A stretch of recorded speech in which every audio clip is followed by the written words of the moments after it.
All right, hello and welcome back to the Long Ball Football Podcast, a weekly podcast about all things football in Portugal. You listen to myself, Albert, and as always, I'm joined by my brother Barney. How you doing, Barney? How's things? Very good, yeah. Really excited to be back. Um, Transfers have got me my juices flowing. I love it all. I'm getting excited about players I have no idea about, thinking they're going to save their team's seasons. Um, yeah, I'm really good, man. I mean, I guess we should say, this new season we got a slight change. I do feel a bit like, and I was trying to think of a good example.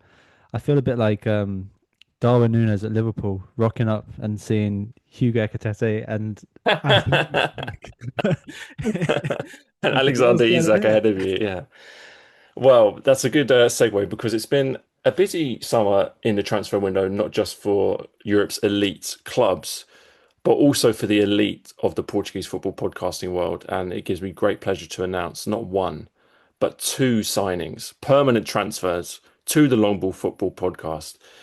You may have seen it on Twitter already or on our Patreon already, so you'll probably know. But it's a great pleasure to welcome both Kevin Fernandez and Andrew Batista to the Long Ball Football podcast on a permanent basis. Here we go. Or should I say, what does that guy say? A relógio está a contar?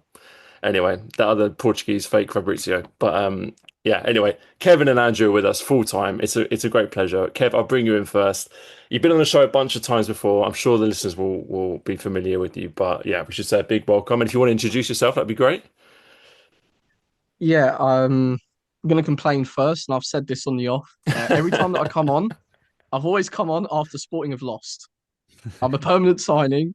We've lost the Supertaça, so I'm not sure if I'm happy or upset to be here. We will find out. If we lose another couple of games, I might be on the way out quite early. I'm not going to lie, but yeah, it's great to be here. Um, Anyone who's heard me probably just knows I basically do what everyone else here does. Spout a few takes about Portuguese football. Love all of it, and yeah, nothing else too special to be honest. So yeah, I'm just happy to get the new season started. To be honest, I don't like pre-season. Club Yeah, World Cup, that's all well and good, but let's just get back into the Tugal. 100%. And I think it's fair to say that the fate of sporting season will decide whether the long ball football curse is forever broken. Because, if Sporting can win the league, then really me and Barney will be vindicated and we'll never have that curse uh, put against us ever again. Although, unless Porto do something dreadful, Andrew, in which case maybe there'll be grounds for a review. But of course, we should welcome Andrew Batista. Andrew, you've been on the show so many times. You're probably the most capped guest, probably we could count, but I'm sure everyone who's listened to the show over the last couple of seasons will be familiar with yourself. And yeah, we're delighted to welcome Andrew alongside Kevin, who's going to offer us some great insights into all things Portuguese football, but especially Porto as well, perhaps. Yeah, thank you very much. And as a Porto fan, I hope that long ball football sort of voodoo on Sporting long may it continue. Kevin, I hope you're with us for the long haul. But thank you for having me. I'm very excited to sort of join the show full time. I've had a good time every time I've been on here, and like Kevin, I just sort of do just kind of say a few takes, see this, see that, that kind of thing. I just love the game, love the Portuguese league especially, and yeah, happy to be here. Fantastic. And as I said, Kevin and Andrew will be joining us every week on the Long Ball Football podcast. They're also on all the normal social media channels, which you'll be able to find links to their pages in the description of this podcast, or I'm sure they'll be all over our Twitter page as well. If you want to head there, you'll find it. But the purpose of this show, obviously, the season starting this weekend. It's a very, very exciting moment. As Kevin said, we're all done with pre-season and all that kind of stuff. The transfers have got our blood flowing. So we're excited for the Primeira Liga to kick off once again. What we're going to do is give you a little preview of what's to come. We're going to talk through all the big three clubs. We're going to talk through Braga, and then we're all going to talk about some clubs from further down the league that have caught our eye over the summer, who you maybe should look out for as the season goes on. But I think we should start, gentlemen, with last season's champions. It only seems fair to start with Sporting, who have probably had, what's the right word? The most dramatic summer of all the clubs in Portugal, perhaps. I think they've not been out of the headlines for very long, mainly due to one man whose name is Victor Gyökeres, who departed for Arsenal after a lengthy saga. But there had been a couple of incoming signings, and it's an opportunity for the manager to solidify his place at the helm and make more of a mark on the team, perhaps after picking up where Amorim left off. Kevin, I'll come to you first as the resident Sporting fan. Obviously, it was a bit of a shame how the Victor Gyökeres saga ended. It was a little bit unsavoury towards the end, but it got done for a fee that I think everybody was happy with, and that's kind of now an opportunity for the club to move on. And I think we've started to see signs of that in the transfer market. Yeah, 100%. I mean, end of the day, the way that he entered the club, the way that he left Coventry, it was not too dissimilar. So anyone nowadays who thinks that a footballer is just because they win a couple of trophies or they bang on a badge a couple of times, and even if they show that they're very happy at the club, look, we can't be too surprised. Gyökeres, he's not had a Premier League proper opportunity thus far in his career. He's 27. He's not at the start of his career. So he might have just seen it as a now or never. And you can kind of understand it from his perspective, especially if the agent that he has, who a little bit like our good friend George Minge, he plays the game. He's a good professional. Sporting might not have liked it, as Gyökeres and his agent obviously didn't like what Varandas and Sporting were doing.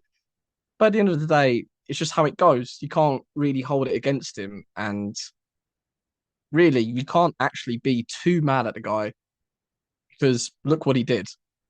I mean, I'm not the oldest Sporting fan in the world, but even those who saw the likes of Manuel Fernandes, Yazalde, I doubt many people were around to see the likes of Peretel, but he's up there as one of the best players that we've seen in a Sporting shirt. So that's going to live a lot longer than the way that he left or the way that he ended.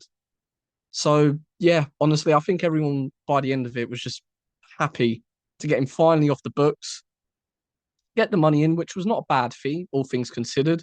Most expensive player outside of the top 5 leagues at his age. Can't expect too much more than that. And yeah, I don't think that people can really expect too much more Sporting in the transfer market anyways. There's a couple of signings still yet to be done. There's a lot of talk about a left winger coming in, Vagianidis and Mangas, 2 fullbacks. They're in Lisbon. We don't know where they are yet. It's not official, but apparently they're on the way. It's been a couple of days. Sleeping on Rui Borges' sofa as we speak. Yeah, we will see. I don't know if they've been training. I don't know if there's something about paperwork, whatever. Someone will come in eventually. And the signings that have been made, they were either quite necessary because of outgoings or they're just bonuses, to be honest. Because if you don't lose the bulk of your spine, which tends to happen in Portugal and the big 3 clubs, they need to sell to stay competitive. And it's just the way of life. It's how the food chain goes. Sporting have only lost Gyökeres from the first string. Everyone else, they've been bit part players or youngsters that have been sold with high percentages of the past remaining, just in case if they do go on to bigger things, there's either a financial gain or a sporting gain later on, no pun intended. Mm-hmm. So I'm quite satisfied with Suarez as a replacement for Gyökeres. Obviously, you can't really go and expect the same sort of output from day one. He's a slightly different player. Gyökeres is obviously very known for the physical style of play. Suarez potentially a little bit more technical, a little bit better in hold up. He's not as, okay, give me the ball and I'll charge forward and I'll make it happen myself. He's a little bit more of a collaborative player. So I think that will take some time to adjust, but he also gives the likes of Trincão, Porte, who spent a large part of last season out, it gives them higher protagonism. It gives them the chance to once again stake their claim on the side and really show that they can be the main man or main men in this instance. And probably the other, out of everyone that's been signed so far anyway, Koshorashvili from Levante, he looks like a very good acquisition. Yeah. Obviously, not seen too much so far. Pre-season isn't always the 100% best sure way to make sure of a player's quality. Maybe these are false dreams, but it looks very commanding, has a very good passing range. That's became evident even in a few minutes against Benfica, not playing and starting.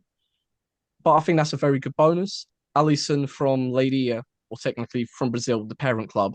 Yeah. Um, Look, it practically he just replaces Afonso Moreira, who wasn't really in the side. If he offers something immediately, it's a bonus. If not, it's one for the future. Same with João Virginia. Frank Israel left for a good fee, 5 million. Hmm. He wasn't showing signs of getting into the side, let's be honest. He lost his place. The opportunity that he had, I'm going to say that he fluffed it, to be honest, because if Sporting had lost the league last season, I'm not going to say that it's his fault because there was a lot of playing factors, but he wasn't exactly, doesn't cost the club anything. He knows the furniture, he knows everything. He's probably not going to get too much minutes, just a bit part player, probably make a little bit of an impact behind the scenes, hopefully. And that's fine. And there's nothing much else to shout about because if we remember Sporting last season, they had a massive injury crisis and they had to go looking around the B team for players to bring up and to play some spare minutes. Those players have now grown in a bit of stature.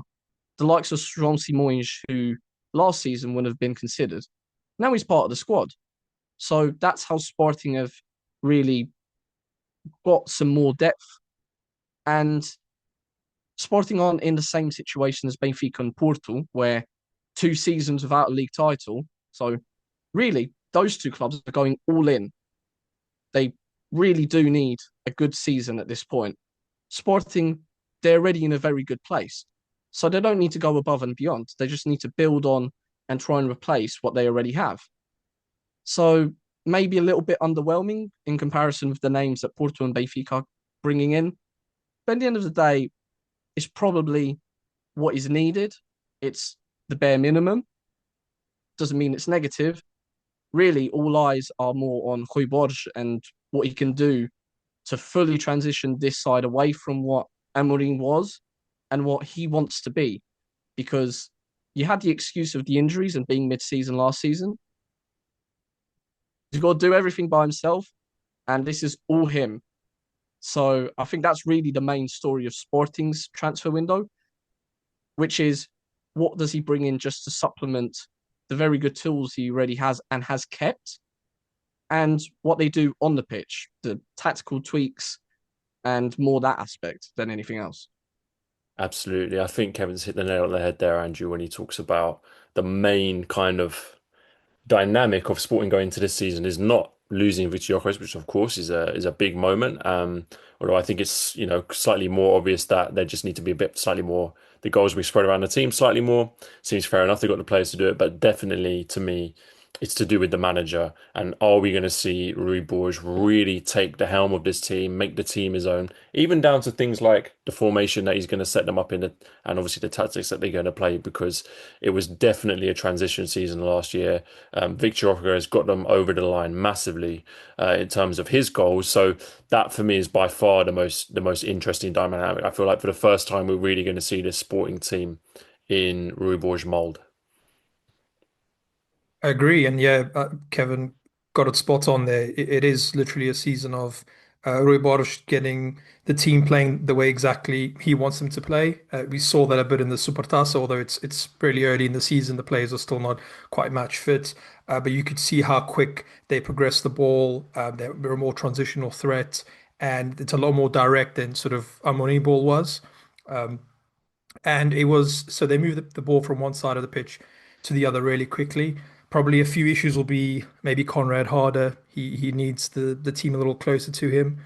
He struggled in that game, and even a defender like Antonio Silva, who's not the best defender, was able to sort of deal with his threat. I thought Humelin was really good. I thought Morita was really good. I mean, Humelin's the best player in that team, and you really want to hold on to him. And the sort of the rumors that Juve are kind of circling, trying to get him, that I would be very worried about that if I was a Sporting fan, because I think he really makes that whole team tick. And it's if you can keep this team fit, because this is a team that's more the way it's set up and the way Rui Borges has them playing. It is more down to the having your best 11, because they are sort of gonna they are going to dictate what your team can do. And any sort of injury crisis, if you lose Humland for a period of time or Diomande, I think it really affects how this team plays. And it's going to be very hard to sort of work around that if it's not like a system-centric kind of team. But otherwise, they weren't going into the season in the same place as Porto and Benfica because they are the champions. They just have to sort of build on what they have, whereas Porto and Benfica are trying to catch up. But I mean, my sort of prediction for the season. I know we're not doing predictions, but I do think Sporting are going to struggle a bit this season. That's just my sort of hot take. No, I don't think it's an unfair. I don't think it's an unfair opinion at all, and I'm sure there'll be plenty of people who agree with you. Definitely because, like I said, it's the shadow of Amorim and Gyökeres is starting to kind of fade, and yeah, it'll be really fascinating. I think Sporting, as always, of course, a lot of people will be following Sporting, but I think they'll definitely be one of the most interesting teams to keep an eye on from a neutral perspective this season, because on the one hand you say they could struggle, but then equally I think you could say that there's a good chance that they flourish. And Barney, one of the big things I think they've got going for them is a fantastic squad of players. Obviously Victor Gyökeres has left, but they still got the likes of Trincao, who for me is probably arguably the best footballer in the Primeira Liga now that Gyökeres has left. Pedro Gonçalves. They've got the defenders in terms of Diomande and Inacio. They've still got the likes of Hulman. So as Andrew says, unless they lose one or two of those players currently, I think the squad is in a very, very good place. Yeah, I want to sort of say yes and no. Just hearing everyone talk, then I keep coming back to this feeling that I had last season with the injury crisis that it still feels pretty light in midfield despite the signings. I think you know, I'm still a bit confused by some of the talk that was coming up towards the end of the season that hasn't sort of materialized during the summer, and the likes of Marita wanting to leave and St. Just as well being sort of out of the team. Kevin might know more than me, be able to fit us in on that. But I'm sort of looking at the squad, Albert, and we've talked about um, what formation they're going to play and stuff. It still sort of looks like it had they haven't brought in enough to sort of for Rubosch to make these alterations that he may want to. Whether they're going to do that with the money that Gyökeres has brought in, and then that sort of comes back to another point where like, did they really get enough for him? Was as much as they could have? I don't know. Are they going to have to sell another player? Because I'm surprised that no one's. No, sorry, I'm not surprised. I think perhaps what we're seeing with Sporting is the negatives and the positives of all the financial restrictions that clubs across Europe are now finding themselves in the sense that maybe some of these players are going to hang around a little bit longer, but they're getting a little bit less money for letting those players go, like Gyökeres, like Asugo, perhaps. I guess what I'm trying to say is, yeah, I think they are going to struggle. I think if they don't make more signings, there's not going to be that much alteration, and I still come back to this feeling I had at the end of the last season, which I think Gyökeres was just so important for this team. I think you're right. Trincao is the best player in the league. He needs to get more goals. Pedro Gonçalves, if he's fit, also needs to contribute as well, of course. Yeah, I, maybe I'm being a bit too negative. Can I ask Kevin about Marita and St. Just, because maybe I've missed a few stories since then, but I do remember seeing stories about both of those players wanting out or sort of being being told they could leave. I don't know if Kevin knows any more. Uh, well, I think Morita was more him wanting to try the Premier League. He's come out in an interview a few times and said that is his goal. Eventually, he does want to try out the Premier League, and his contract does end next season. So I think it's more Sporting with putting up the feelers to see whether they can cash in on him now. Otherwise, well, it just looks like he's leaving for not too much less than what Sporting had brought him in for Yeah. from Santa Clara. So look, if he doesn't leave, he fills out the midfield depth. He's been used quite consistently. I think that ship has kind of sailed. And if anything, you've added a little bit to the midfield depth just by bringing in Koscielny, which again, it's the same sort of signing, very low cost and could easily make quite a decent impact. Whereas with St. Just, I think that's more Sporting maybe being a little bit optimistic because at his age and with his injury record, I'm Yeah. not sure who will be too keen on taking that risk. And it might also depend on what happens with Vagianidis coming in, who's reportedly is in Lisbon. That's a matter of time before it gets confirmed. And before in January, when Sporting were also looking for a right back, and there was talks of Alberto Costa, who eventually went to Porto, went to Juventus at the time, and Andres Garcia, who went to Aston Villa. Sporting missed out on those two targets, and Fresneda was already pretty much confirmed. Is just waiting for Sporting to get replacement. Fresneda was going to Como in Italy. So I'm not 100% sure with Vagianidis coming in. Fresneda played quite a good game against Benfica in the Supertaça just now. Maybe that changes plans a little bit. Maybe Quaresma, instead of doing that sort of hybrid role where plays a little bit on the right, where his main position or what he was also not always known as was a defender, central defender. Maybe that changes his role a little bit, and maybe St. Just leaves instead of Fresneda leaving. But I think that's where the question is more opened up because you would believe, even though Kenda and Esugu and Gyökeres, they all count for this financial year, technically, it's a little bit of a grey area, but whether you want to count financial fair play and what makes Sporting have to sell immediately, is you would think that it's potentially a little bit too much to have around the squad, especially when you look at fullbacks. If we confirm Vagianidis and Mangas, you've got Nunes, Maxi Araújo, Mateus Reis, Mangas, technically Quaresma, Travassos, Vagianidis, and Fresneda at that point. And if you play a back three or a back five, if you want to count it, you have Jenny and Kenda, who've also played there for Amorim and under Rui Borges. So should be interesting. I would expect a few more outgoings if these players are coming in, though, 100%. Yeah, and I think some of the rumours of the players that coming in, especially in the fullback positions, to me personally, does suggest a change of shape, which remains to be seen, obviously. But again, and that would be a further example of Rui Borges kind of playing more of his system that he wants to play. I mean, it's good to have a bit of balance in the podcast early. A couple of people who reckon Sporting might struggle. I still remain optimistic. I look at the squad and I think there's a real kind of I think people have kind of been lulled into that, just putting everything on Victor Gyökeres and all the success on Gyökeres. But I just think there is still an awful lot of quality in the team, especially in the attacking positions with Pedro Gonçalves and Trincao and Kenda and Jenny Catamo. So listen, we'll see. But I think there's a real possibility that Sporting will be up there at the end of the season. Let's continue on with our preview of the teams and carry on down last year's table and talk about Benfica because it's been another window of big money movements at Benfica, both in and out of the club. Carreras was a big sale, 50 million euros he departed for. And they've spent decent money on a number of signings as well, most notably Richard Rios from Palmeiras on the back of a eye-catching Club World Cup campaign. I think for me, Andrew, one thing I saw as a weakness in Benfica last season was kind of the squad management, perhaps the squad being a bit unbalanced, perhaps being the product of multiple windows with multiple signings, fragmented signings that perhaps didn't gel together. Of course, it was inevitable that they had to sign players this transfer window.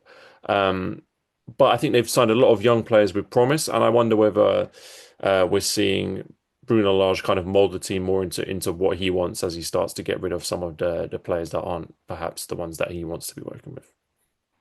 And the big improvement had to be the midfield because that was Mm. somewhere I thought they struggled a lot last season. Richard Rios looks like a good player. I think Enzo Berenchia, hmm he was really good against Sporting, and he's just a good player overall. And I think that you need those kind of midfielders that can control the tempo. He's playing Leonardo Pereiro, a little bit further forward, and his sort of energy and his pressing really like is really working with this kind of shape. I think they've had a good window so far. You have Pavlidis, who's a very talented striker. So you know you can get goals from him. You just have to make sure you're creating those goals. You've got players that still might leave. Someone like Kerem Aktürkoğlu, who's been a really good player for them, but it sounds like he might go back to Turkey. They obviously just lost Carreras to Real Madrid as well. But overall, I think he's definitely starting to fix some of the issues that they had last season. They had a big problem with losing the ball just in front of their own box, trying to play out from the back. The midfield wasn't sort of confident enough and I guess talented enough to sort of be able to deal with that, receiving the ball and then sort of playing it through the lines. They look a lot better at that now this season, and they just look more organized, more confident. I think it takes time. You need sort of time to just work these things out. I know it was his first game, Dedic. It was his first game, but he looked Mm. really, really poor in that Supertaça game. I don't know if it's literally his first game, so he might get better. But yeah, Benfica have kind of been a strange team for the last few seasons. They've kind of bored me. They haven't really done anything for me. And this season, with especially that midfield, because I like sort of a really exciting midfield, that does look good. I don't know if they're going to have enough to sort of go all the way, depending on who leaves and if they're able to replace those players, because it does look like they might lose one or two players. But yeah, time will tell. Absolutely. And Kevin, obviously, they were, without wanting to rub it in, successful in the Supertassa, but it meant you were able to get a look at what they might look like this season, uh, up close. And of course, they're building a good squad. The only area that alarms me slightly is they look like they're kind of sleepwalking into a real lack of depth on the wings, considering they lost Di Maria and they might lose Akçakoglu and Schlederup might leave. And when I was looking down the squad list earlier, if all those players were to leave, they'd be left with basically Thiago Gouveia, Prestiani, and Augenez if Lars still wants to play him as a left winger. So there's still potential holes in this squad, but perhaps as Andrew mentioned, they're still building in midfield and in a lot of other areas. And I do like the fact that they're signing young players who can grow rather than maybe getting in some kind of more over the hill players. Yeah, I don't dislike what Benfica are doing at the moment. Obviously, I dislike it as a Sporting fan, but being objective, of course. They didn't necessarily impress me too much in the Supertaça. Then again, neither did Sporting impress too highly in that match. It was very much a 50-50. And look, True. that 1-0 being that goal, which wasn't particularly due to anyone's quality, is probably the reflection of the game. Obviously, they just come back from a very short pause, a very long season with the Club World Cup thrown into the mix. They've got a couple of tough tests now in Champions League qualifying. They've not got the easiest route, so I'm pretty sure that's going to be taking their priority. And obviously, they've got a nice confidence boost after that win. And after losing multiple key figures, I mean, Di Maria leaving, as much as people wanted to question his sort of role and how prevalent he should be in terms of minutes in that side, he's always a very good creator. Di Maria will always do Di Maria things at some sort of interval. And obviously, Koksu and Carreras leaving. I think Koksu maybe not justifying particularly the price tag, or perhaps because of that, people expecting more. But he was still very important for Benfica last year in terms of progressing the ball and having some sort of presence in the final third centrally. Not perfect, and I think, as Andrew kind of alluded to, the midfield pairing, Barenche and Rios, that started in the Supertaça, much more complete. I don't think Benfica will have nearly as many issues in that midfield as they had last season with, and I'm going to kind of pick on him a little bit. Florentino Luis is just not good enough on the ball realistically. He has very evident limitations. I don't dislike it, but I think the one thing that will really limit this side, and as much as in the past they've had weaknesses in terms of like right back depth, where they've only had one recognised player and Algren's just kind of had to go everywhere.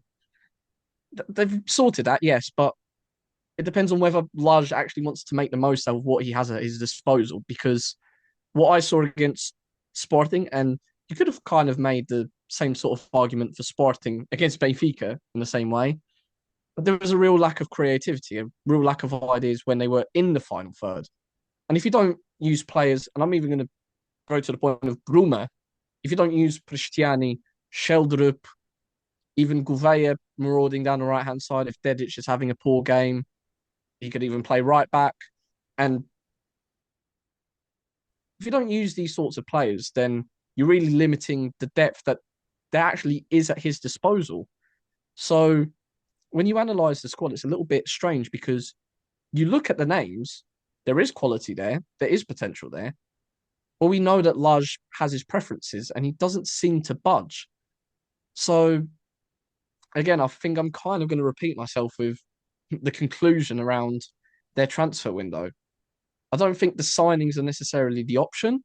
I think they could go for another creator, another, as they were going for João Felix, someone in that sort of mold, someone who likes to come inside, someone who's purely a dribbler, has that creative passing, who likes going into the box, can grab a couple of goals. They can use with that, of course. But at the end of the day, I think it's very much limited to what Laj will want to use of what is readily available because there are the strong points of using the midfield that he used against Sporting. Barreiro in that sort of role where he's very direct, he's fundamental in the press. If Barreiro wasn't there, Sporting would have cut through the Benfica press a lot more times, and they already did it quite significantly. Like there are the strong points, yes, but at the end of the day, it might limit what Benfica do against your typical side in the Portuguese league, which will sit back, will be a little bit more of a compact block. And then who's going to make the difference for you? Because you had a Di Maria before, you had Coxu who could hit one from outside of the box, but I don't see that being on the pitch for too long with Bruno Lage. Maybe in the last 20 minutes he'll throw these players on. But I can see Benfica potentially getting to last phases of matches, struggling and needing that bit of inspiration. And perhaps if you bet on these sorts of young talents with a lot of quality, and they've shown this quality in patches, then maybe Benfica won't have as many issues. I think that's my conclusion, really. Decent squad as always. They've got more conditions than anyone else in Portugal. They should be doing better. But is the manager giving these players the conditions?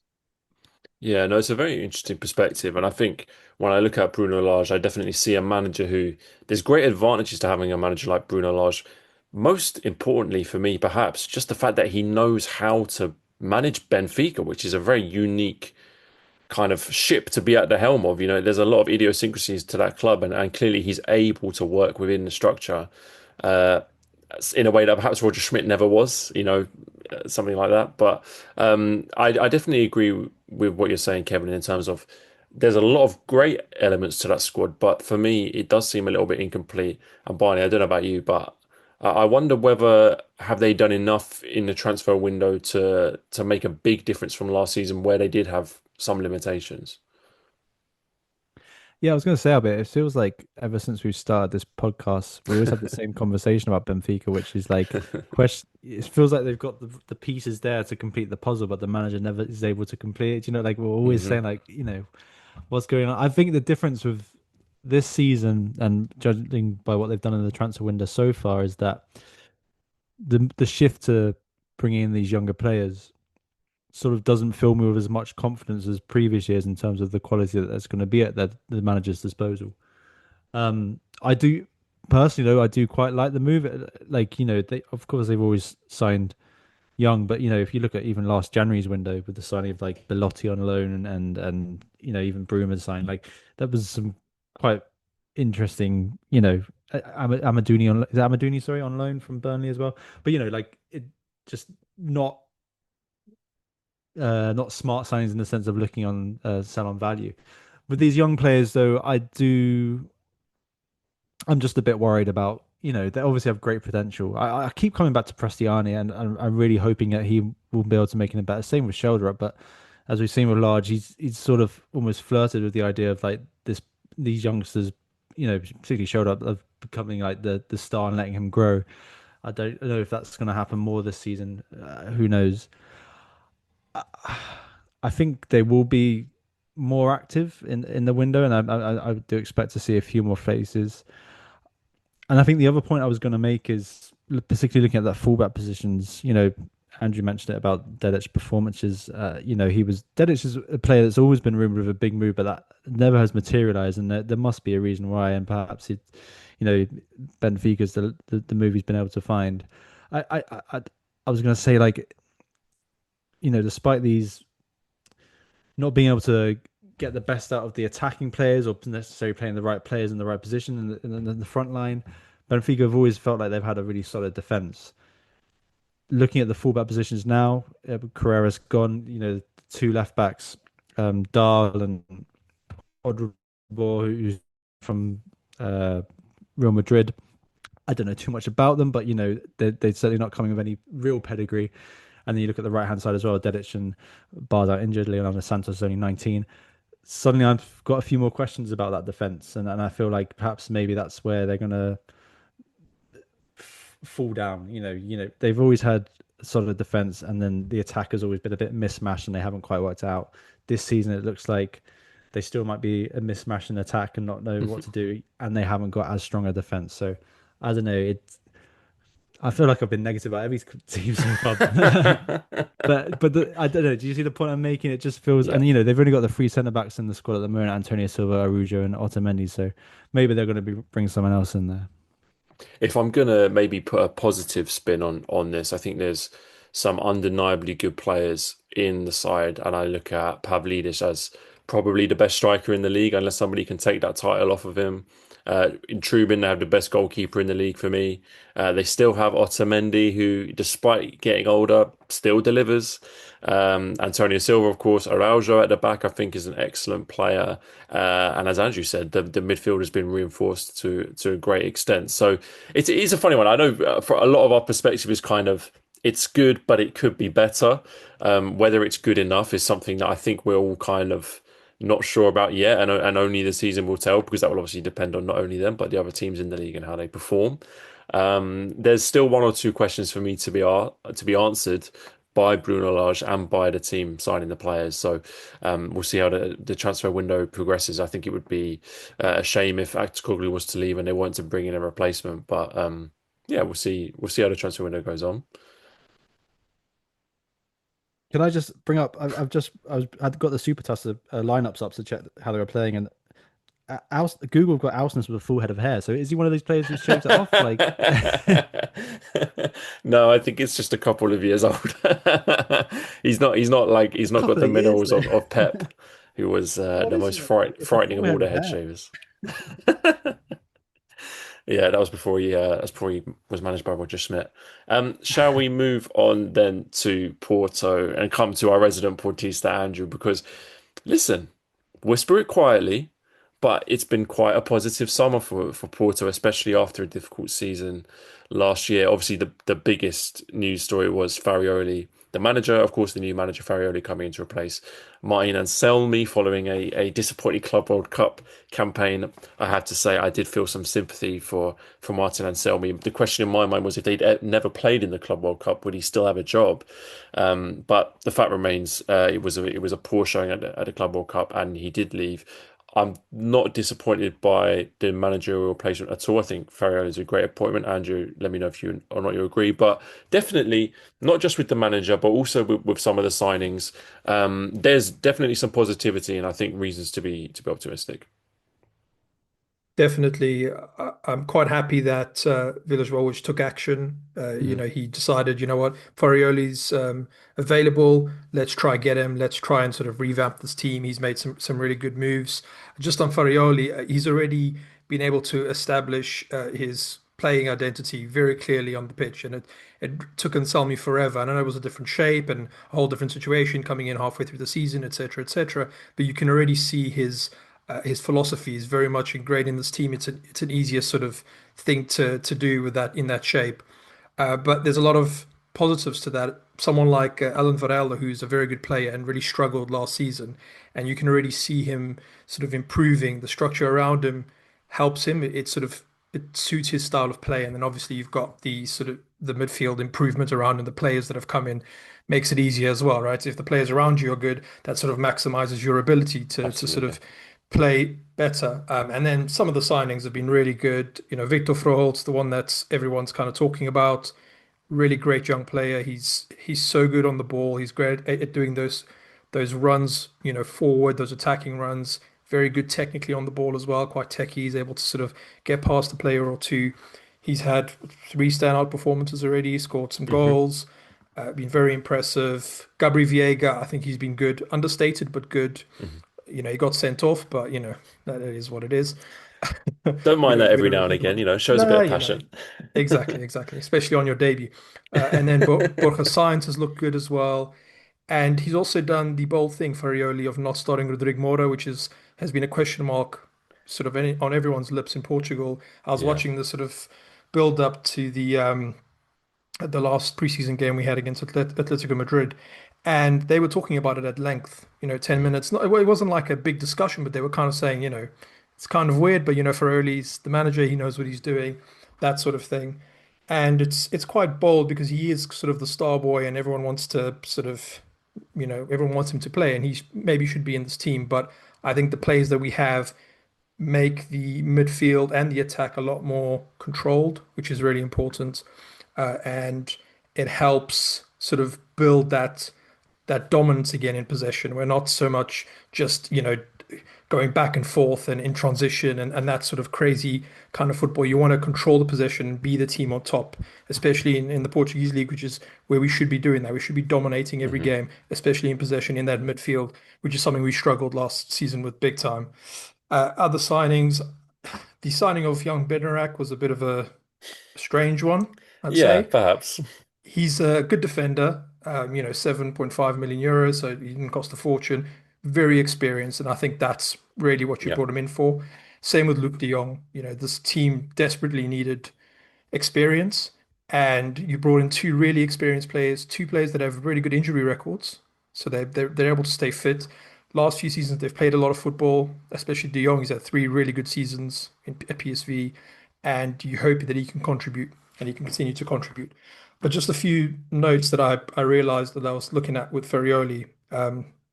So he wants his number nine to be involved in build up a bit more. And this is Mm. where I think it's going to be difficult for Samu because Samu, he's got great energy and he's explosive and he's also good at sort of finding good bits of space or, following the ball, following the run, that sort of thing. But he is quite clumsy. He's not got the best first touch. He's not very good in build up. And I think that's why you bring in someone like De Jong, who's a bit more understated, a bit more technical, and can sort of be involved and build up more. I don't know if that means maybe Samu might leave. I think it'll probably be another season here and then go if he has a good season. I don't know. But I do think that's going to be something to look at during the season. And just another thing on Village Bro, which he's had a lot of criticism since he's become president, but so far so good this window. I think he's done some really good business. And some of the business, Otavio going for 17 million to Paris FC. I mean, wow, what a bit of business Absolutely that is. unbelievable. Yeah. And then Chico, obviously, Conceição going to Juve, João Mario going and getting Albert Costa the other way, which is pretty good. Gonçalo Borges, which I'm quite happy that he's gone, I'll be honest, because Good he's a for very you again. Good frustrating for you. player. Good fee. And then, the players like Dominic Perpic, I don't know much about him, but from what I've seen, pretty good so far. And then maybe we'll see more of William Gomes. But the good thing about bringing in quality players and sort of improving your starting 11 like this is that your squad players now are squad players. Last season, our squad players were having to start. Players Yeah. like Zaidu, the players that maybe shouldn't be starting every game had to start. Zé Pedro, etc., etc. And now you've got a bit of depth, and I think that's really important. And for the first time in a while, I've got a really good feeling going into the season because it looks like things are looking up. We've made some good moves. The team are playing good football, and we've got some experience in the team, which is something we've needed. The most experienced players were Pepe, who's not really a leader and he's a bit Mhm. hot and cold. Diogo Costa, maybe, if you want. But yeah, overall, very good, very happy, and I I have a feeling that we're going to do really well this season.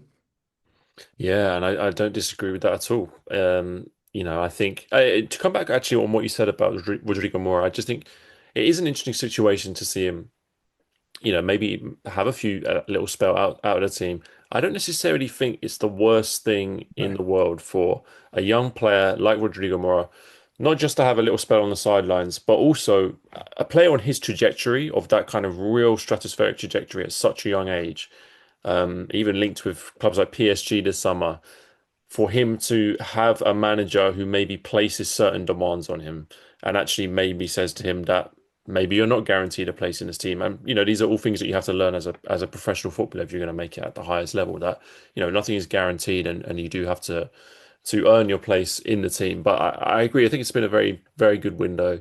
I think Borja signs is a kind of an upgrade on pretty much anyone that you had on the wings, especially the likes of, God love him, Ivan Jaime, who just wasn't getting a look in, and players like that. It's a clear upgrade. Alberto Costa is a very good signing, and Gabri Veiga, who was one of those guys who, when he moved to Saudi, everyone was like, wait, he's going to Saudi? It felt like, he was too good and he was too young to make that move. So I think that's also a very shrewd bit of business, because I think the fee was quite reasonable as well. So very, very good transfer market so far. Kevin, how are you feeling about it? Because listen, maybe you got a little bit used to having just the one rival, but now maybe there might be two. But I think, in fairness, a lot of people like myself were kind of maybe a little bit too lenient on Anselmi, and perhaps a little bit too almost what's the word, accepting of the situation of, it's everything's in transition and they need time. But they have taken action this window with the new manager and some good signings, and it does seem to have kind of accelerated that progress quite a lot. Yeah, I think at the end of the day, you can see by the instant impact of Fariol, though it is pre-season and there is a pinch of salt to be taken with it, there is immediate improvement. You can see style of play, and that was what I think people weren't completely sold on Anselmi, because as much as he did try and implement it, it seemed like he was always tinkering to suit the opposition and try and, at the same time, nullify the opposition. And when you're in that sort of situation, you've got to either play to your strengths or continue what was being done before, because otherwise you're not achieving either of your goals. You're not setting up next season when Porto were clearly seemed to be pretty much out of every competition, even though they were still competing. They didn't look very assured. They didn't look threatening. They didn't set up the future. Neither did they sacrifice the future for a little bit of sympathy for Anselmi. Farioli is clearly a manager with a little bit more pedigree in comparison even to Vitor Bruno. And it doesn't come without its drawbacks, because Farioli has had a couple of stints at Ajax, where at near the end dropped off heavily. When he was at Nice, had major issues scoring goals. I mean, their amount of goals scored compared to the competition was very, very poor. And you always have to look at that with a little bit of as a 50-50 mind, because you're coming into a league where most of the time you're playing very, very deep, compact blocks. And if you can't really break them down, and if you can't play on equal terms, you might have a few difficulties adapting to the task, which will be even more than what you've probably faced at Ajax, facing that sort of opposition. So, as much as this is probably the best transfer window of any team in Portugal, as much as I do rate a lot of the signings, and the team has significantly improved on the pitch and in terms of squad depth and immediate quality in the starting lineup, perhaps it won't be flawless from day one. And that kind of has to be expected. You can't expect Porto to go from what they were last season to immediately first place for first 5-10 games. I wouldn't expect that, but they will challenge, they will threaten. And I think all credit has to be given to Villas-Boas. Even if last season was shaky on the pitch, the work done off the pitch has been monumental. And those who have looked at the finances a little bit more deeply than probably we have know that it was necessary. The sales were for good money, and they were necessary for the future of the club. And it's continued to this season. It's not been only good purchases, but very good business in terms of outgoings, especially Gonçalo Borges and Otávio, and even João Mário, because not too many people rated João Mário as heavily as they do Alberto Costa. And the ceiling for Alberto Costa is much superior to João Mário, who had his clear defensive weaknesses in comparison. So I'd say the obvious two players to bring out at this point, obviously Froholt, which I was very close to putting him as my young player of the season prediction, but Mora look, end of the day, you can't put too much expectation on a player of that age, and I think they are trying to keep him grounded. He didn't come into the side at Porto earlier because of that. It was very intentional. So we will keep that in mind. And Borja signs, I think he's everything Porto lacked in attack because you didn't have that incisive player who will take the shot. Porto were very tentative around the box. They didn't have anyone who shot with conviction. Signs in the championship has shown that he's that sort of player. Cut in, shoot every single time. So I'm very impressed with those two. I expect Porto to be a lot more dominant in a lot more games, but perhaps there is still a little thing here or there to tweak. I think that is a fair comment. And actually, one thing I did write down was about the squad depth, which might hold them back, just because, yeah, a lot of good signings, and I think you can build a really good 11 with the players that they've got. But yeah, perhaps one or two players in the squad that maybe they need to fill in with injuries and what have you, might be slightly on the weaker side.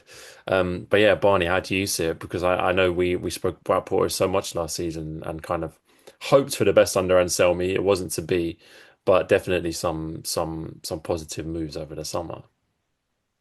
Yeah, I mean, coming back to Anselmi, and yeah, I like you, but I was sort of really willing him to succeed. But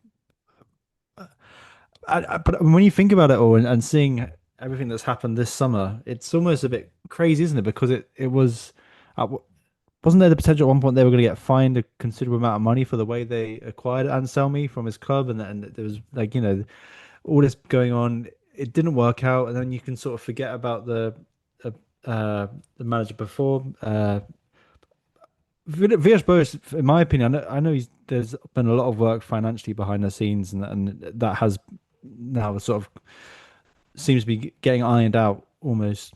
But there was a few questionable decisions he's made last season, and so this is why this summer looks even more impressive because I literally have got nothing to fault. I thought Andrew described the squad perfectly in terms of those smart signings, the financial side, like the way he's done the finances and some of those deals, like the Juventus swap, the experienced players coming in, it all makes sense. Even Froho, I mean, if you could look at, I'd never heard of that guy when they signed him. Signed him for 20 million. I've watched his highlights video. I'm like, oh, I love this guy. He's had a game or two. He looks great, and you can be pretty confident now that they are going to make a profit on it at some point. He's a great age profile. He looks good. He's going to play, so even that on first looking, I thought that was a bit of a gamble. That looks smart. So I'm incredibly impressed. I think Kevin's right though. Let's not get completely carried away because I think the whole thing with Porto is coming back to this sort of pressure now of they have to break into the top two. They've had their financial issues that seems to be ironing out, but if you stay out of the Champions League for a couple of years, that needs to change, and particularly the way Sporting have come up and are now sort of establishing themselves.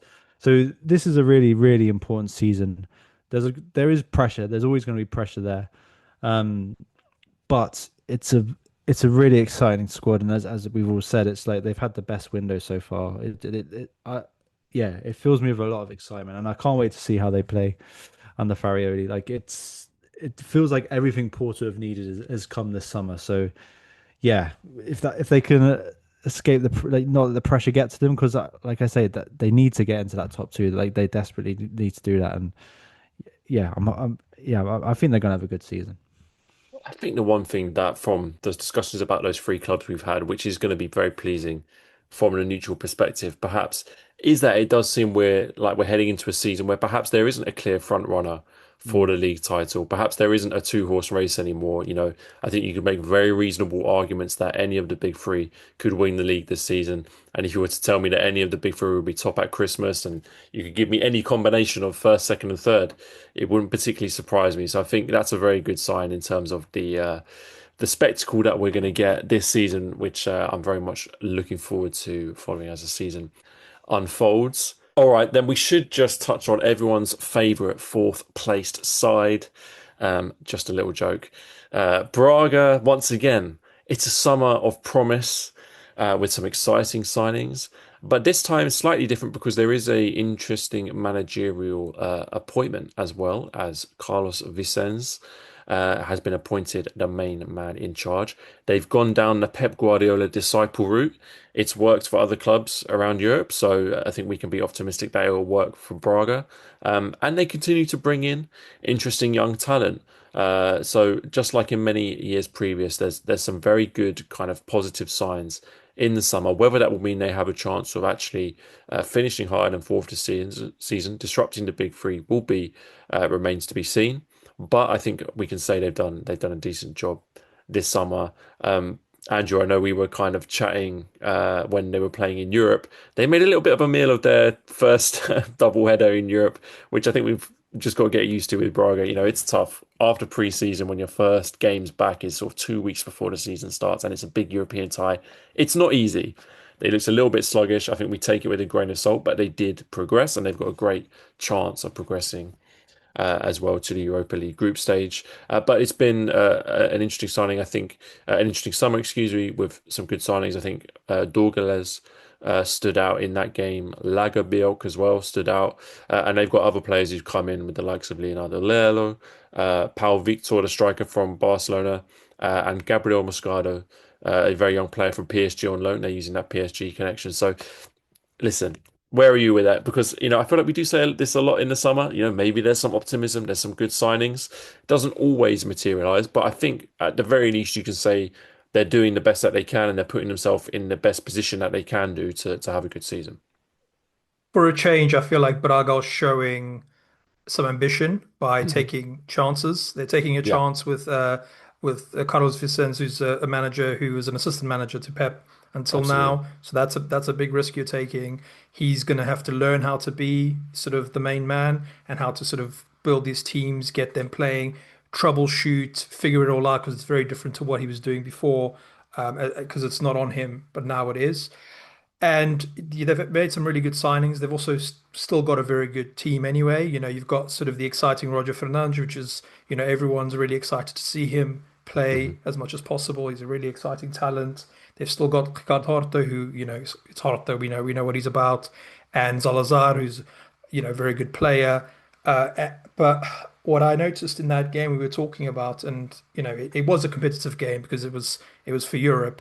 But they seemed to create chances, but they weren't as clear-cut chances as maybe they should have been. They were Hmm. struggling to sort of put them away. I think that's probably going to be an issue for them going forward. They still need Paul Victor to sort of come in. Maybe he'll be a machine and he'll just be finishing. Who knows?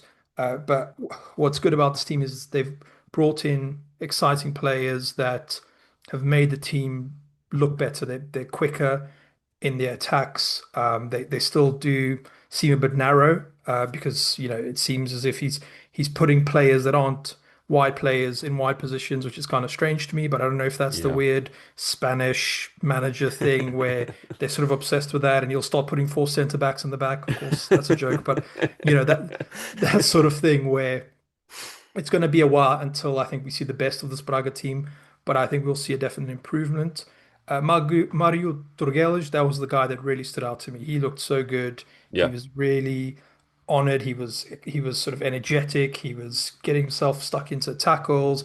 Great pass for the ball. There's one switch of play to Roger Fernandez at one point in the first half that sort of just releases Roger Fernandez for a run, and then Fernandez kind of uh, you know has a shot off target. But that sort of thing, I think we're going to see a lot of that sort of trying to use Fernandez in that way because he's so explosive and he's so good in those kind of positions. Yeah, Leonard Lelo. I mean, that's a player we know about. Hmm. I've yet to see him for Braga. I don't know if he's even played for them yet. I think he's been on the bench mostly. Lagerbielke, yeah, he was quite impressive. Belaruch, I've heard of. Yeah, he's Strasbourg. Yeah, yeah. I mean, it's a good team, and they were able to get rid of some of the other players. Mateusz, I know he was on loan, but now he's gone for good, and I think that's really good for them, to be honest. Um, and Joe Mendes, Jibril Samara, who, okay, he's not a player. I didn't hate him as a player, but you bring in these other players, you have to make room for them. But yeah, we'll see what happens. They have had these kind of rebirths where you think they're going to do really well, and then if Antonio Salvador can sort of keep his bottle and not sort of get worried when things start going wrong, and then do something rash. You kind of have to give Vicente the opportunity to figure this out. If you've gone down this route, you need to be patient with him. Yeah, we know Antonio Salvador can make some rash decisions. I would love to see the odds on Martin Anselmi being the next Braga manager before Christmas. That would be a very Antonio Salvador thing to do. No, but like I said, I think they're doing good things, and they're building a young team, which I think is to be admired. The other player that kind of I like the look of in the European qualifier was just one of their youth players, Sandro Vidigal, who I had not watched before and came on. I thought he did a very good job. So if they can really harness the potential that these young players have, plus very important to say they also do have the experience, some great experience with the likes of Ricardo Horta, João Moutinho, of course, even players like Paulo Oliveira at the back. Not the best player, but there is that very valuable experience in the side. There is some potential. Kevin, I can't help but feel like if this team is to succeed, a lot does ride on the manager being able to get what he wants from the team. And although a manager of great pedigree, still someone who's never managed a senior team before, never managed a senior team in Europe or in a men's league. So it's not a guarantee. Yeah, and I can't say that I'm 100% convinced so far. And I'm not 100% sure about the fit in general. Mm, I think it's a very strange route to go, considering what Braga has at their disposal. Getting players like Leluin, knowing the types of fullbacks and wingers that they have, and they're playing primarily narrow. And yeah. even the signing of Paulo Victor, I think it's strange because look, I don't know what's going on with Banza, but arguably they already have two strikers in their squad who are better. And Patrão showed Surely good Banza has signs. to be leaving. Surely Banza has So to be I'm it's sure leaving. he's going That is a weird. great AAF. point.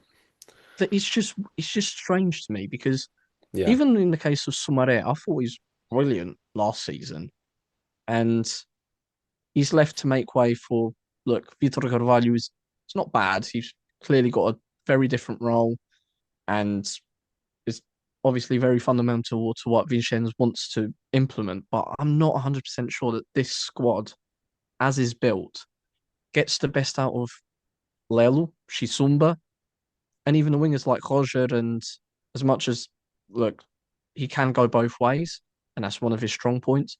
Even players like Garbi or Gabri Martinez, even making the best out of players that were brought in and have been bit part players at best, the likes of Jean Marques. I don't see Vincennes coming in and making the best out of these players, and I think it's quite an awkward fit to bring in a manager of that schooling, of that philosophy.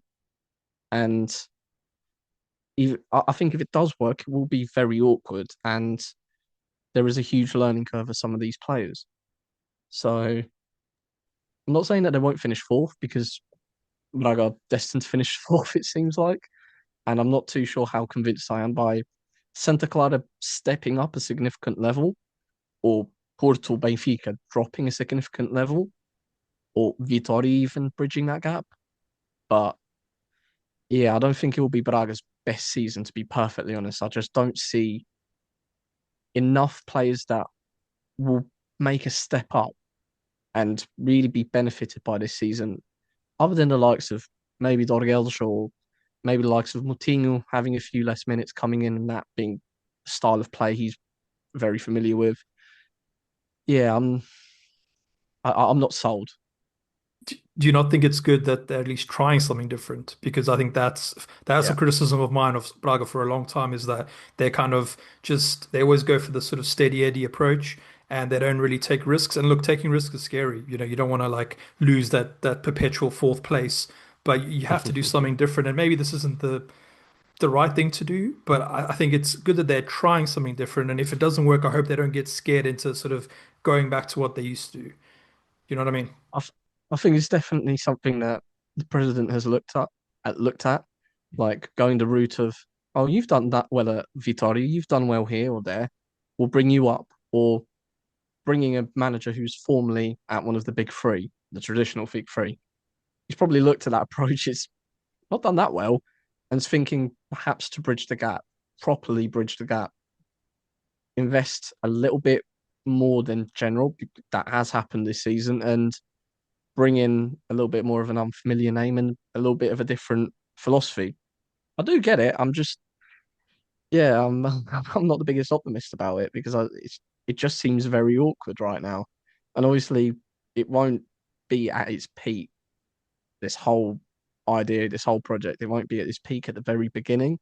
It'd be very immature of me to believe that, but I don't see how he facilitates the likes of these very good wide players when at most you're going to see one or two of them very isolated the whole match. And I'm not sure if the likes of Paul Victor is enough.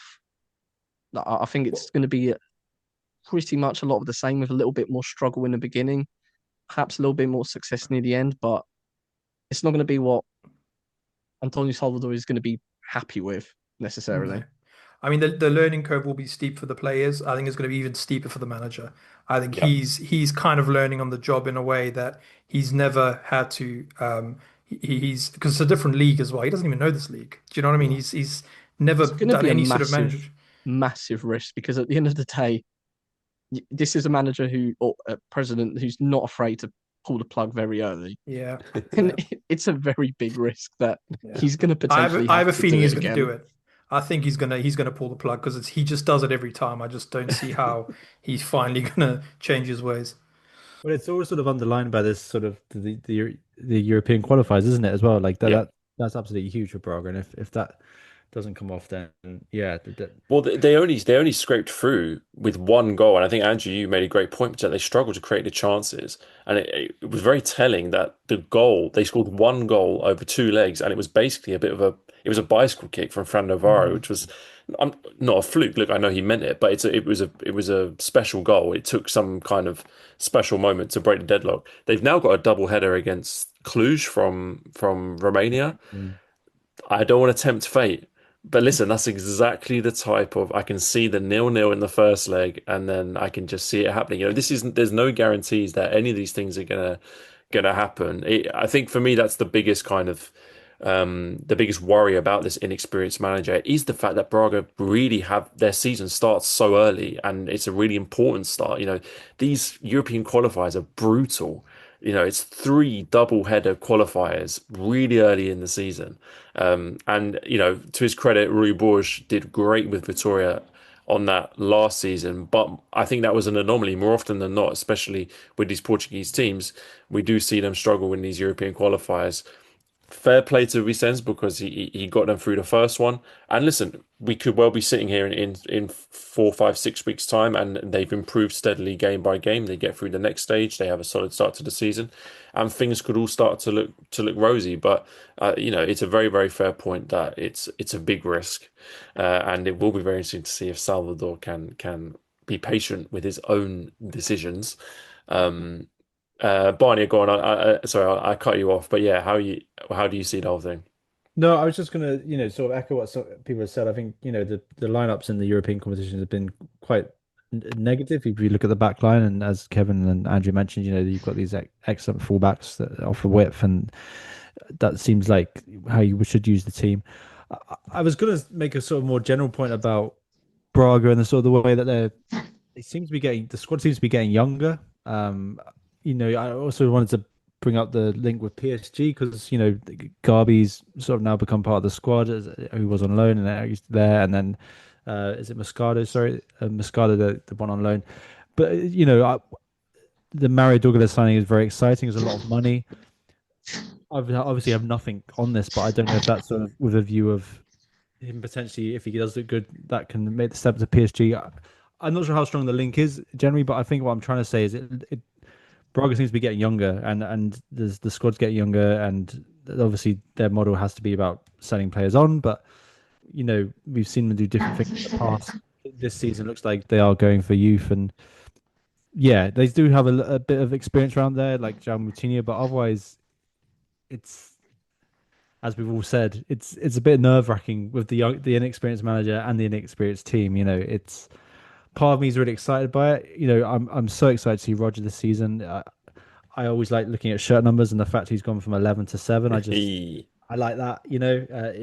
It's a positive move. Like it just looks like I don't know. I just want. He's got to. This has got to be his year, hasn't it? And actually, if we are looking for a player who is going to make something happen for them this year, Roger is it, right? Because I'm not sure about the strikers. I was trying to. Simon Banza seems to be on his way out to the United Arab Emirates, but so they might get some money from him and they might reinvest. But otherwise, when you're looking at that attacking line, Roger is the guy really, and so yeah, it's a big season for him. He could be their talisman this year. So yeah, I'm really hopeful that happens because he had that injury at the end of the last season, which sort of stunted his what he was doing, and he's such a good player. I just really like him, and he's still only 19. So yeah, could be a big year for him. Yeah, I would absolutely love to see that. I had to say, I didn't notice the change from 11 to 7. That's a really bold move. I mean, I can imagine someone going from in the 20s down to 11, but to say 11's not even enough, I want the 7. Very bold move from a young player. All right, well, we also, of course, want to give a bit of time to talk about some of the teams that maybe aren't going to be at the top end of the table, but have had no less interesting kind of summer windows, teams for you to look out for. There's always these teams that start to overperform and catch the eye. So we've all picked one, and perhaps it's kind of appropriate that if we go down in alphabetical order, my choice is first, and I did want to go for Vittoria. So I'm very interested to hear you three's thoughts on where this team is going to go, because if we talk about perpetual fourth place finishes Braga, then Vittoria are kind of that, but for fifth place, although it hasn't always been the case. Although I do think they've done one thing very well this summer, which is to bring in a great manager. And I think the appointment of Luis Pinto, the man who basically got Tondela promoted at only 36 years of age, is a very interesting appointment. And I think Vitória definitely are a club who should be looking at the best of Portugal, basically the best of the Portuguese league in terms of players and managers, and trying to be that club that can offer them a bigger platform for their careers. And I think it's a good move for Luis Pinto, and I think it's a good move for Vitória. They did quite well, in my opinion, to get rid of. I'm not going to say the dead wood, maybe that's a bit harsh, but some of those maybe older players who aren't quite performing and probably are fairly high up their wage structure. Players like Bruno Gaspar, like Villanueva, even a player like Felipe Relvas. I mean, I know me and Barney talks about when he signed for Portimonense. We thought that was a great move. Listen, it didn't really pay off. I don't think he did that well, and they got a few £1 million for him as well. So it's not a bad bit of business. And then I think they've replaced them with some good young players. The pick of the bunch for me, there's a few interesting ones, but the one that came out today or yesterday, Alioune Ndoye, 23-year-old striker, scored 23 goals in Latvia last season.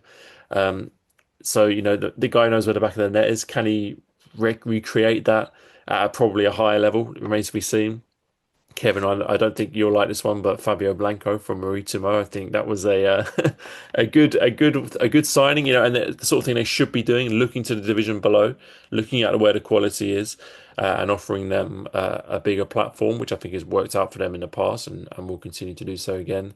And they've got some other sort of Primeira Liga experience in the likes of Abascal, even Lebedenko from Vizela, the likes of Nobrega, perhaps not household names, but just smart signings that you're able to get in on a free transfer to build out a solid squad. But for me, I go back to the manager is the one I'm kind of quite interested in, because he was someone who I think was very impressive in Segunda Liga and did great things with Tondela.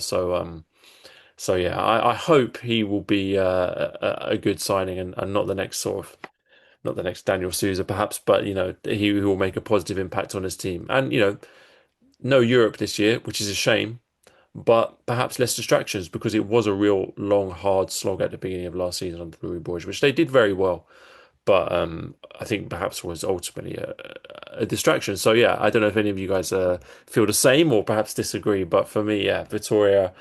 I don't know. Have got a good feeling that from where I stand, they should really be locking down that fifth spot every year, and it might make it the league a little bit less interesting. But I think it also is important to see a club with a big fan base and with resources do well, and I think their success is a good thing for the league. So I would, I hope to see them doing well with some good young players this season. I'm I'm worried personally. I don't know. I just feel like the quality of Vittoria's been able to acquire has been getting less and less. And you mentioned the True. players, the league experience. Yeah, of course, that's fine. I and the interesting one, like you mentioned, that Ali and Ndoye, the striker, that's the key area, right? Because they have struggled to score goals Yeah. for a while. Was it Andre Silva? Or I was even Yeah. going to go as far as back as a Stupinen, really, for like that Yeah. or that consistent goal scorer. So I am excited about him because, like you said, he's scored goals in Latvia, and he seems to be the only striker they're bringing in at the moment. To compete against Nelson Oliveira, who did all right, but that's my biggest worry for now. But I think they've they've been you can say they've been smart in other areas of the pitch and defense. They seemed I think they have improved. I would say, but. Yeah, it's that striking position is the key area for me because that feels like it's been an issue for Vittoria for a little while now. Yeah, I have to agree with what Barney said there. The quality of players that they seem to acquire, they get sort of, I don't want to say worse, but they're not as high quality players. I mean, you've got some players that are sort of Liga players, guys that we know that we've seen over the years. And I'm interested to see how this Ndoye guy does because it's always interesting when there's a player that does so well in a league, an obscure league like that, just to see how that translates in the Portuguese league. And they desperately need it because you really shouldn't be going into the new season as Vitória with Nelson Oliveira as your main striker. You really shouldn't. He's done True. all right, and he's sort of like one of these cult classic kind of strikers. But you should have a more reliable striker with more legs, definitely. And Vitória, one of those teams that kind of always disappoint me in a way because they sometimes they start really well a lot of the time and then it just kind of peters off and last season was especially bad, but obviously they lost their manager and it was a kind of a freak season. But yeah, I'm not really too excited by this Vitória right now, but we'll see what happens. Maybe I was just too. I'm a big Nelson Oliveira guy. Listen, that guy's gonna drag them to the Europa League if it kills him. I mean, Um, sorry, Albert. I was going to say, like, because we know they've had their financial issues in recent years that they've tried to address. They've sold some youth players recently for good money. mhm, They obviously haven't been spending that money that they've made because they did make a hell of a lot of money last year. Um, and there's not many coming through that they look like. So I think the only player I had written down as like a potential who could have is that Do Mercy Michelle, who had a few games, the Canadian striker, but he's 21. I just think, yeah, it's that the youth being promoted from within. It seems to have dried up a little bit, as or maybe they just sold them all last year. I don't know, but yeah, I guess I feel like it's just yeah. And I know they had this link with Aston Villa like a couple of years ago, and then true. that got reduced, but we haven't seen anything from that come through. So it feels like they're in a sticky situation, and yeah. So I actually think the race for fifth could be quite interesting this year. No, no, very true. And as a neutral, I very much hope it will be because it always does provide some drama. Go on then. Let's move on to Andrew. Who's your pick for kind of who we should look out for this season? So it's Thiago Margarido's Nacional, a Very team true. that were punching well above their weight last season, a team that, is like a lot of the sort of lower table teams. Every single transfer window, they just bring in a bunch of either players on freeze or loans. They lose players, and the squad building is very difficult because they're on a very tight budget. But Thiago Margarido's been real interest to me ever since he sort of got to Nacional and he had that great first season in Liga 2 where they Mhm. scored a bunch of goals and then he was able to adapt in that first season in the Primeira Liga. And they're very defensive. They're very well sort of drilled. The quality of the players are not great because again you're bringing in free transfers, loans. You're Sure. sort of trying to make it work. But they brought in 18 players. Only two of them they've actually bought, but the rest are all free transfers and that sort of thing. But some interesting ones, and it seems like I'll make it very quick, but it seems like they're trying to sort of find a better balance of experienced players, so players that have played in the league and that have a lot of experience even in other leagues, and young players. And I think that's really important when you're trying to make sure you don't go back down. What he wants to do is, if he can do better than he did last season, great. but staying up is the priority, right? And you do that by getting players that have the experience at this level that you can afford and sort of doing what you do best because he's a manager that's proven that he can sort of work with what he has in a very good way. And that's a great thing to have when you're at a team like Nacional that just doesn't have a lot of money. But yeah, some of the players, Felipe Soares, who was at Fluminense last season, he's played in this league for a while. I mean, we've all heard of him. Wheaty's back. Wheaty, whose Hmm. full name is Wittiness. I didn't know that. Witness, that's probably my favorite name now in the league. Nice. Um, so he's gone back to Nacional. So Lucas João, after 10 years of sort of moving around, he's returned Is he and ex-Reading? Yeah. yeah, X Oh, Reading, yeah, and Sheffield Wednesday and a few other teams. He was in China for a while, but he's huge, 6'4", physical, strong. He scored like over 100 goals in his career, so he's going to bring something different. Whether or not he can stay fit, we'll see. Mateus Dias, his move's been made permanent now, so that's good because he was a big part of that team last season. And then Jesus Ramirez, he's gone from Vitoria back to Nacional, and he scored like almost 20 goals for them when they were in Liga 2. So that's sort of what he's going back for to be that sort of striker. It didn't really work out for him at Vitoria. And then, you know, Kaki Pereira, who was at Farense last season, goalkeeper. Hmm. I think, now he's got two other goalkeepers that have come in to sort of give Lucas França a bit of competition, which is good. And I think that's what you want. You want some depth. When you lose a bunch of players and you have to bring a bunch of players in, you want to find the right balance of experience and youth, but also have enough depth to sort of help you through games. And with that amount of youth as well, they can sort of meet the demands, the tactical demands that Thiago Margarida puts on his players, which is very front-footed, quite robust defensively as well, but sort of playing and being proactive. That's sort of been what they've been about. But yeah, I think they're going to do really well if he carries on. He's one of these managers that, they were saying he might go to the UAV at the end of last season. I don't know if you remember that when they were talking Yeah. about who might go to the UAV, and he's sort of on that trajectory. He's probably not quite ready for like a Braga or something like that yet, or certainly not the top three, but he's on that trajectory of, his next one is going to be an interesting team, a team with more resources, a team with more stability. And yeah, I'm excited to see what he does. I don't know what you guys think about Nacional's chances this season, but yeah. Yeah. Well, I was always impressed by Margarito, and I think definitely it's a great team to pick out. I mean, undoubtedly one of the smallest teams in the leagues in terms of budget and resources and what have you, but seem to always kind of outperform themselves. And yeah, I mean, I'm just reading the sort of list of signings now as for the first time, and it is interesting, and it is a great balance, I think, which is really good, great experience. And I think the most important thing for me is, you know, and I know Kevin will feel the same, but I'm a big kind of I always want to see representation from the island teams, whether that's Madeira or the Azores or whatever it is, and these teams have such a big role to play in our league that I'm delighted when I see them doing well and in a strong position, which is what it does feel like with Nacional. No, I think they're in realistically quite a decent position because the trouble is more establishing yourself in the league as one of these sides because as one of the island teams, you need to battle against the teams that don't need to travel every other week. Hmm. And the help that you get as an island team isn't as much as you would expect for them to remain competitive. It's like they do that. It's not an advantage for them as much as it might be a selling point to bringing a player in. It's not an advantage at all. So as much as people outsiders really would like to look at the island teams and be like, "You're a bit annoying. This game has been delayed or whatnot."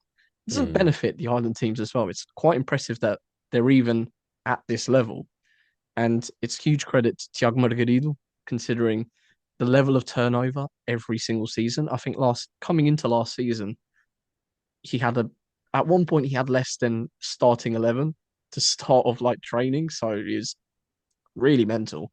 And once again, it is a high level of turnover, but he manages to balance the side very well. And that is usually the massive, massive challenge. And he's he's a young coach, but he's very level headed, which will probably serve him very well in the long term. Perhaps not ready for Vitoria or Braga, but I wouldn't say he's too far off either. And another good season here with Nacional. They were my pick as well. Andrew kind of stole them from me. Um, yeah, another good season, and I can see him jumping ship more than some of their players did because I think it really is telling that none of these players that left Nacional did from last season to this season really made a step up. The likes of Sumare, he went back to Braga, the parent club, and is now gone to the championship. A couple of them switched inside the league, but you can't say that they made a massive jump up, and that's probably really the testament to the manager's work. Absolutely, yeah. I mean, I'm sure we'll come on to Kevin's choice in a second, and that Ireland theme will continue. But yeah, really, really, me and Barney will always had a big soft spot for Nacional, and I'm sure that will continue this season. Um, Speaking of which, Barney, go on. Do you want to give us your team, your choice for a team to look out for that perhaps we might not be already? Yeah, well, I was looking at the promoted team, and now I'm questioning my pronunciation. I was going to say Alvelsa. Is that good? Alverca. Alverca, thank you. Nice. Yeah, I was really interested in them because, well, a couple of things. They're Did they make any signings? Well, yeah, I guess that's the main thing is that there's been a huge amount of signings, right? And One of them is they've- a promising young American player called Travis Scott. well, yeah. So this is the interesting thing. They're owned by Vinicius Junior, and who's part of I've forgotten the name, but it's Jay-Z's group, but from Brazil. What's it called? Or is it They're Rock called Rock Nation? Nation, yeah. Yeah. So there's a lot of like celebrity interest in it, and there is money in it. And I think the thing that I find particularly interesting is this sort of view of signing young South American and young African players is sort of their sort of model, and there's been quite a few of those sort of players come in. Um, they lost their manager who went to, is it Morenz, I believe. So they've got a new manager in Custodio, um, who, yeah, I don't know much about him, but it's I can't basically, Albert, I can't remember a time when we've seen a promoted team come up. I remember talking about when Santa Clara came up and they had so much stability, it was really good. Then we see other promoted teams come up and struggle, and that's when they have instability and they bring in a lot of the transfers, like loads of random players all over from the league and Brazil coming in, loads of different ages. Alverca have come in and they've just signed young players like 22, 20, like I can't really see any signings of experience, and that's why I find it really interesting and quite excited. Really, I mean, you look at the goalkeeper Andre Gomes, who's come on loan from Benfica. He's going to be their number one goalkeeper probably. He's like that's exciting. I know he's got like did he get the international cap? But they're banking on that. They've brought in a few players on loan. I guess the person they've been the most experienced is Chiquinho from Wolves, who he's probably the best player that or the most notable player they've signed in terms of value. And they've spent a bit of money on Leo Xu, a Brazilian striker from FC Dallas. But otherwise, honestly, I don't know any of these players particularly. Like I can't pick out names. All young, all South American.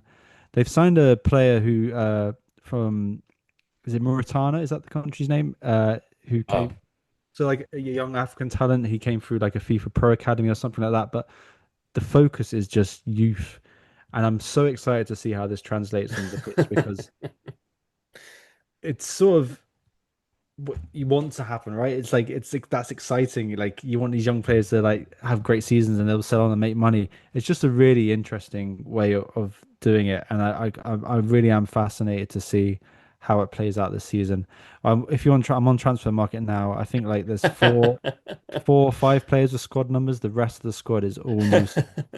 So like, yeah, it's who knows what it's going to be like this season, but for me, it's exciting and it's different. And I wonder if any of you guys can tell me if you remember any team doing this getting promoted, but it just seems so, yeah, it's out there and let's see what happens. whatever I'm happens. kind of speechless. Yeah. I genuinely, Barney was here talking about Alverca. I was listening, but I was also trying to count the amount of signings that they did because I've got like the whole list. Yeah. I got to about 25 and I actually stopped counting. I lost count. it, it is bonkers. And Yeah. yeah, it could be very, very interesting for either a European push or straight relegation, and they don't even put up a fight. Well, But this Whatever all, yeah, happens, it's not going to be mediocre, is it? It's going to be no, pretty no, fascinating this to is watch. this is box office, and it's like Yeah. there are a few names that you can pick out. Like they, Diogo Salomão, ex-Sporting Academy player, he's been kicking Nice. about for a while. Tomás Mendes, I do like the look of him, 20-year-old midfielder. He's a good player. Gonçalo Esteves is back. He's Yeah, playing true. alongside Fernando Varela, a big Mhm. centre back that we're quite familiar with. He's just so random. It's like and that's all I have to say. It's they've random. they've got the nice night kits, right? Which I guess is, I'm assuming, is some sort of link to Vinny Jr. Like, It's the biggest kit downgrade in the league by far, and I will not hear any arguments. It's a disgrace. Did but Travis Scott wear last season's kit? No, Yeah, the marketing department are happy. case closed. So I but was they, just counting. So 28, they made 28 transfers so far. And I mean, in sort of preparation for this podcast, I was checking when I was doing my Nacional work. When they came up, they did 27. So they yeah, did one less. Whoa, So wow. Oh, Alverca won this one, I guess. Chelsea? Uh, Um, We've still got 4 weeks of the window as well. and we've still got more. Yeah, I mean, we could crack 30 with this one. You know what I mean? Anything can happen. Um, which is so crazy because I don't know how you do that. I guess when you come up, when you've been down there for a while and you come up, you sort of want to make a difference and sort of bring in as many players as you can. But this seems a That bit they on the did. silly side. and sorry, I won't say because I forgot to say Custodio, the manager is the ex Braga B manager, so this is his first job in the big time as well. So like, it's it's everything. It's a complete gamble, and I think one of the reasons that they're having to buy so many players, they sold a lot of players. Like Santa Clara bought three of their players who did quite well from last year. Like they, so yeah, it's just mad, and part of me feels like they're gonna be alright. I don't know. I feel like there's a little part of me that just thinks this might just work. Let's hope so. It could be. Whatever happens, like I said, you can't take your eyes off it. It's definitely going to be a funny one to keep an eye on. Kevin, comment. We'll finish up with your choice. You were denied one island team, so I think you've gone for another. Have, and I feel awful about it because Barney's just gone for the most mental team in the league, and I've gone for the most boring one because From I've one end just of the based spectrum to the other. yeah, and I've kind of just based this off of what never happens in this league, and that is a team that has performed very well last season. Actually kept their players and their manager, Yeah. Fantastic. so there's not too much I can extend upon what they're keeping from last season, which is the bulk of the squad. The likes of Gabriel Silva still there, and the spine of the team, the defense that served them so well, the two experienced defenders, Venancio Rocha, still there, goalkeeper still there, Batista. So that is basically what we don't get the opportunity to do so often, which we wish we could. Is a team that has performed very well last season, gone past all our expectations, going to Europe, battled Vitoria, managed to pick them to fifth place. Hmm. Even looked like they could have done a little bit more at one point of the season. Started very well. That spine is still there, and as Barney alluded to, they have made three signings from Alverca, who were very impressive last season, including their number nine, Anthony Carter, Australian, does look quite good. And I think there's potential for João Costa, who was making waves in the lower divisions in Portugal as well, to make an impact. And I do kind of like this hybrid approach to their recruitment, which is heavy Brazilian influence, which has to do with their board, but also they do look further down to Liga 3 and the second division and see what they can poach from around there. So I am keeping an eye on those two forwards particularly, and the rest of it is quite boring because at the end of the day, Vashkmach brought their success on being very, very well drilled defensively, very good in transition, and I wouldn't expect too much difference on that aspect. So yeah, I just expect more of the same, and I think that's a good thing at the end of the day because You can't keep on having different clubs up and down, and expecting different results in Europe. Santa Clara, they're going to have another venture this season. Let's see how it goes. It hasn't gone off to like the best start in the world, but they're still progressing. They still made it through their first match. The next ones, they don't look like the most difficult of opposition, but if you don't have the experience, you can crumble. And at this stage of the season, it's very possible that you make more of a meal of it. Yeah, Braga. So at the end of the day, I think we should just expect a little bit more of the same from Santa Clara. That sort of sixth, maybe seventh if they have a little bit of an off period. But potentially, seeing as Vitória don't look as short as they did at the start of last season, and perhaps Braga have an off period at this initial stage of what seems like a very different sort of project. I think it's very good to have Santa Clara in such a stable manner. They have decent backing, and it's beneficial for the whole league to have a club that is building in European stature, to that is familiar with that competition, and to perhaps get a few more ranking points from the Conference League, which can make a big difference. So Absolutely. yeah, I'm not going Santa Clara to make any surprises, but perhaps to maintain the level which we haven't seen too often in the past. I mean, we say it's you say it's a boring choice, but how long have we been calling for a team like this, a team which is able to have that consistency and to really build? And it would be fantastic to see them build on what they did last season. Although, as you rightfully point out, they don't necessarily have to have the exact same success for it to be a successful season, but just that off-field stuff with building the squad and keeping the manager and keeping the players.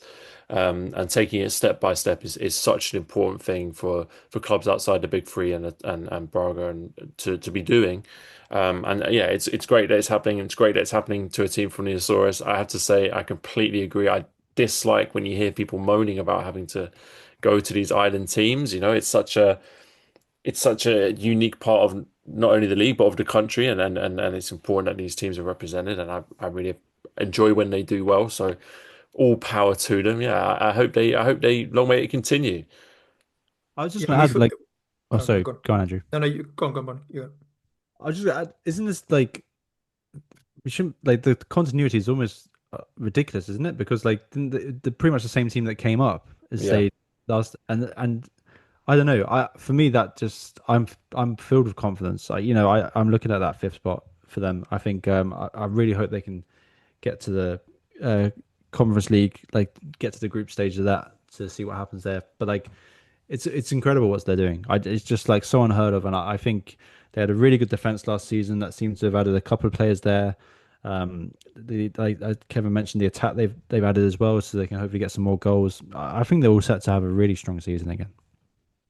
Yeah, and as boring as it may seem, not too long ago they were playing in Liga 2, so they haven't been here hmm that long, and for them to sort of be able to be this stable so quickly, it means that they have to do a lot of the same things in a very similar way, and that's good because you need that stability. You need to be able to keep your players, your manager.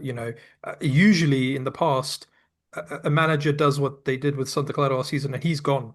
He's gone to a different team in the league, or he's gone elsewhere. So the fact that they've been able to keep him is huge, and we'll see how long they can keep him. I mean, you could just see something happening where maybe a Braga or something like that try and get him, or something in that sort of world. But I think that the fact that they've been able to be so consistent so soon after getting here, and they look so good even now, is sort of a testament to how they run, and that's what most teams that get promoted want as quickly as possible. And some of them it takes forever to do that, and some of them don't ever sort of do that. They just go straight back down or whatever. absolutely. And listen, I hope they do well in Europe as well. They're heading to Northern Ireland to play Larne in their next double header, and then they could be facing, I believe it's either Lincoln Red Imps from that place in Gibraltar. from Gibraltar, exactly, which or Noah from Armenia, probably slightly more likely. But anyway, they have a great opportunity to progress in Europe, which will be just another fantastic achievement for that club. But look, guys, I think we'll leave it there. That was a fantastic in-depth bumper episode of the Long Ball Football podcast. I hope it got you excited about the season to come. It all kicks off this Friday. Sporting will be taking on Casapia to kick the season off, and we'll be here next week to discuss all the action from the first week of the Primeira Liga season. I cannot wait to get going and start watching some Primeira Liga football again, which we'll get to do very soon. But I think we'll leave it there for this episode. It just leaves me to say thank you very much for listening, and we'll see you next week.